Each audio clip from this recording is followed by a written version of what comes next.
Les marchés avec CMC Markets, trading de CFD sur action, Forex et indices.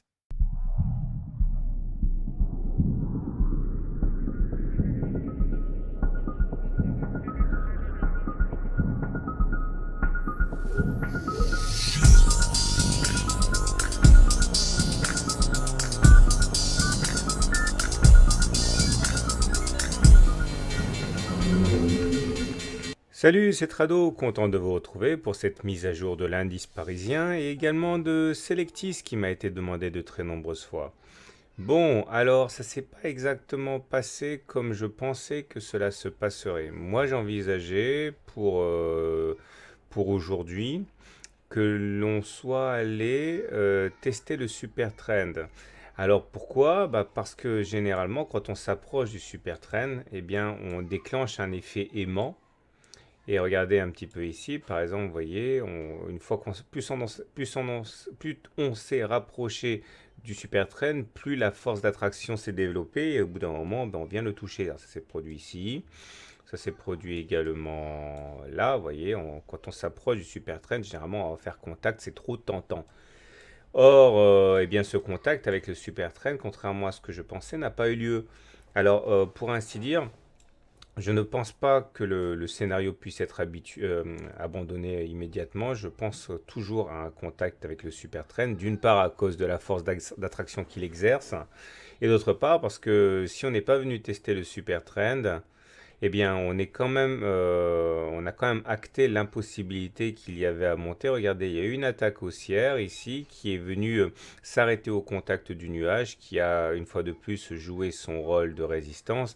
Je vous ai expliqué hier qu'une fois qu'on clôture au-dessous du nuage deux fois de suite, eh bien, on accrédite l'idée que cette cassure ne soit pas fortuite et on est en tendance baissière. Donc du coup, le nuage, une fois cassé par le bas, devient résistance et c'est ce qui s'est encore produit aujourd'hui. Donc je ne pense pas qu'on arrivera à éviter un contact avec le super trend qui devrait quand même avoir lieu à mon avis à très court terme, hein. Donc à ce niveau, je ne remets pas en cause le scénario que j'ai en tête pour l'instant. D'autant que les indicateurs techniques ne se sont pas singulièrement améliorés aujourd'hui. Nous avons toujours le MACD qui est en dessous de son signal, qui envoie un terreau assez négatif. Bon, cela dit, le momentum a un comportement un petit peu bizarre parce que après être passé en territoire négatif, comme c'était le cas ici, au lieu de plonger en attirant des traders baissiers, a au contraire rebiqué et repointé vers le nord. Alors rien de significatif pour l'instant, hein, mais je trouve que ce comportement est assez inhabituel. Alors regardez, généralement le momentum est assez franc du collier. Donc j'ai du mal à comprendre ce qui se passe aujourd'hui avec le momentum. Et pareil pour le CCI. Le CCI était rentré dans sa zone de survente en dessous de -100, comme ça a été le cas ici. Et généralement, quand on le fait, c'est rarement pour rien. Et là, il repart vers le haut, invalidant le signal d'hier. C'est pas très habituel. Par contre, le Trix, lui, enchaîne une nouvelle séance en dessous de son signal avec le signal baissier qu'il véhicule. Bon, volume, pas grand-chose d'important. On reste sur les mêmes niveaux que précédemment.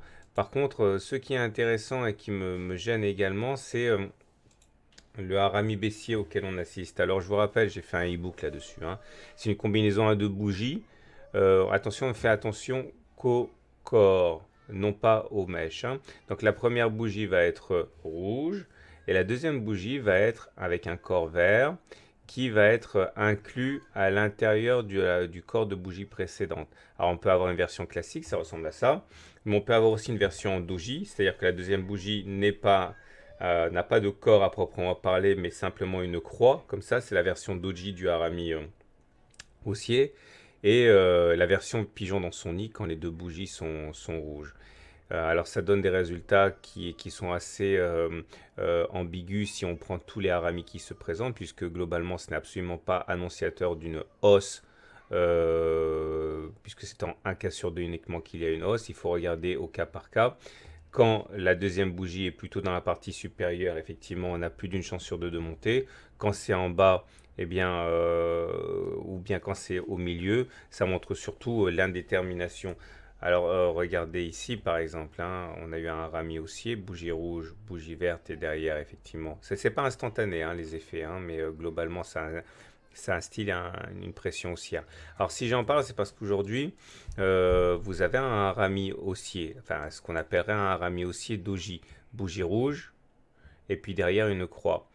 Alors si on regarde la position de la deuxième bougie, elle est plutôt dans la partie haute, mais c'est pas flagrant non plus, ce qui veut dire qu'il y aurait un signal légèrement haussier pour demain.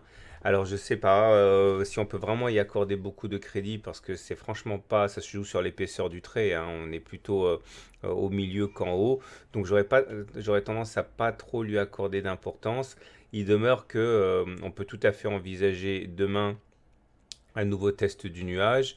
Après quoi, par la suite, hein, donc, on retesterait le super trend. Mais bon, vous voyez, on est dans une configuration assez compliquée pour demain. À titre personnel, quand il y a autant d'éléments positifs et négatifs qui se conjuguent, je ne prends pas de décision tranchée. Il demeure que j'envisage toujours à court terme que l'on aille tester ce super trend. Voilà, je vous souhaite une bonne soirée si vous arrêtez là. Et pour les autres, je vous donne rendez-vous tout de suite pour Selectis. Chose promise, chose due, voilà une analyse de Selectis qui m'a été demandée de très nombreuses fois, en particulier en provenance de participants de Boursorama a priori. Et on va donc parler de cette valeur qui se permet de prendre 27% quasiment, alors que les autres actions ont encore beaucoup de mal à évoluer en territoire positif. Et effectivement, il y a du neuf. Alors, brièvement, simplement pour comprendre ce qui s'est passé, lors de ma précédente vidéo, j'avais expliqué qu'on était à l'intérieur d'un biseau d'élargissement qui figurait un peu de la manière suivante, ok. Et j'avais expliqué que ce genre de biseau, compris entre cette oblique-là et cette oblique-là, avait généralement tendance à casser par le haut. Ça a été chose faite. Je ne vais pas revenir là-dessus, mais c'est simplement pour planter le décor. Et finalement, ce qui est très intéressant, c'est qu'on arrive à s'extraire de quelque chose qui est bien plus massif ici, qui a un énorme canal de long terme, ici, dans lequel on a fait quand même de belles oscillations. Et après avoir échoué pour la énième fois ici à passer le canal par le haut, on a finalement réussi ici à le casser, ce qui nous amène comme objectif théorique possible de reporter la hauteur de ce canal, ici, au-dessus du point de cassure, ce qui à terme invite les cours à aller chercher eh bien, cette oblique-là hein, vers les 25 euros. Alors ça serait pas mal. On verra ça un petit peu plus tard. Mais autre chose à signaler tout de suite, c'est la théorie de dos. Alors la théorie de dos nous enseigne que lorsque les pics, comme ici, hein, lorsque les pics, attendez, voilà, lorsque les pics sont descendants et que les creux sont descendants, on est en tendance baissière. Donc si on achète à un moment tel que celui-là, on s'expose à perdre de l'argent. Par contre, lorsque les pics deviennent haussiers, comme les creux là, eh bien ça veut dire que la tendance est devenue haussière. Et ça veut dire que normalement, il y a plus de chances, hein, à moins de ne pas avoir de chance et de taper pile poil sur la fin de tendance, eh bien on a plus de chances de continuer à monter que de continuer à baisser. Et la limite de ceci serait le fait que l'on recommence à inscrire des pics et des creux non plus ascendants mais descendants. Ce qui veut dire également que, eh bien, si vous lisez en creux ce que je suis en train de raconter, que tant que on ne descend pas en dessous du précédent creux, à savoir les 8,08 €, donc on pourrait descendre même très bas, tant qu'on ne descend pas en dessous de 8,08, on serait toujours théoriquement en tendance haussière, puisque les pics et les creux seraient toujours ascendants et non pas descendants. Ça c'est rassurant pour ceux qui effectivement assisteraient à une baisse assez marquée. Alors si on devait continuer, mais du côté de Ishimoku, que j'affectionne beaucoup en complément, eh bien là aussi, pas de doute, la tendance est fortement haussière. Regardez, tout se situe au niveau du nuage. Quand on passe au-dessus, je vais zoomer un peu, voilà. Quand on passe au-dessus du nuage, ici, généralement, cela implique qu'on est parti pour une tendance haussière assez durable. Alors, il y a des exceptions, hein, mais généralement, tant qu'on est au-dessus du nuage, on est en tendance haussière. L'alerte serait donnée si on passait en dessous du nuage, comme ça a été le cas ici.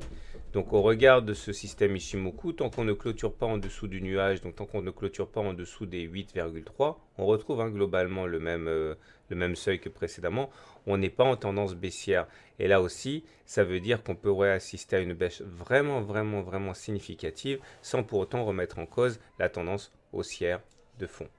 J'aimerais terminer pour être complet avec les bandes de Bollinger. Alors ça, c'est très important pour ceux qui risquent d'arriver dans les semaines qui viennent.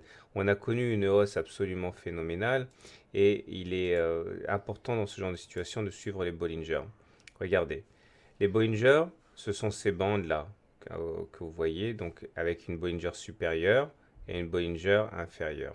Ce qu'il faut comprendre, c'est que lorsque l'on fait une clôture hors des Bollinger, ici, eh bien, il est très important de ne pas faire de bulle.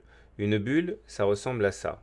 Une bulle, je vais zoomer un petit peu, c'est quand vous allez avoir une bougie entière en apesanteur par rapport au Bollinger. Regardez, là, cette bougie-là, par exemple, c'est une bougie entière qui ne touche pas la Bollinger supérieure, ça s'appelle une bulle.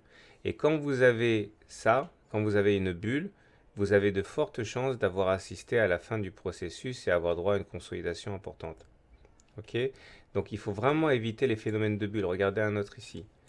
Tant que l'on clôture au-dessus de la Bollinger et qu'on touche la Bollinger, on peut continuer de monter, même de manière stratosphérique. Par contre, si jamais on fait une bulle ici, eh bien dans ce cas, on s'expose à ce que ce soit la fin du mouvement. Ce que je veux dire, c'est que là, comme vous pouvez le voir, on n'est pas en bulle. Regardez, on a eu une bougie au-dessus de la Bollinger, une deuxième bougie au-dessus de la Bollinger. Mais lorsque la semaine prochaine va arriver, il faudra impérativement que l'on ne fasse pas de bulle, donc qu'on vienne toucher la Bollinger supérieure. Ce qui veut dire que ça va nous donner, et ce serait souhaitable, une baisse assez importante, puisque la Bollinger supérieure est actuellement aux alentours de 16, elle sera la semaine prochaine à 17-18. Il est impératif pour éviter de faire une bulle que d'aller chercher un moment ou un autre cette Bollinger supérieure, sinon on risque d'avoir très mal dans les semaines qui suivent. Je vous dis ça uniquement, un, pour vous préparer éventuellement à une baisse, deux, pour vous faire comprendre qu'il serait en fait salvateur, très sain d'avoir cette baisse pour faire contact avec la Bollinger supérieure, auquel cas on inscrirait, vous l'aurez compris, une bulle, ce qu'il faut vraiment éviter. Ok, regardez là, par exemple, on a fait une belle bougie ici avec une progression de 62%. Eh bien, la semaine d'après, il a fallu aller chercher la Bollinger supérieure. Ou encore, moi je l'ai plus là, ici, là, voilà. Ok. Là, on a fait une succession de belles bougies. Tant qu'on vient chercher la Bollinger supérieure, on a de bonnes raisons d'espérer. Voilà, c'était l'analyse technique de moyen terme de Selectis. Je ne fais pas d'analyse de court terme parce que sur des valeurs comme ça n'a pas beaucoup de sens. N'oubliez pas que le plus important, c'est les fondamentaux. L'analyse technique, c'est que pour le timing et pour peaufiner. Je vous souhaite une bonne soirée, de bons trades. Si vous découvrez mon travail, n'oubliez pas que je vous offre avec grand plaisir mon e-book pour débuter en analyse technique avec une vidéo exclusive de 25 minutes, des exercices corrigés, etc. Il suffit d'envoyer e-book gratuit à mon mail et je me ferai un plaisir de vous envoyer ça. Allez, à très bientôt pour une mise à jour.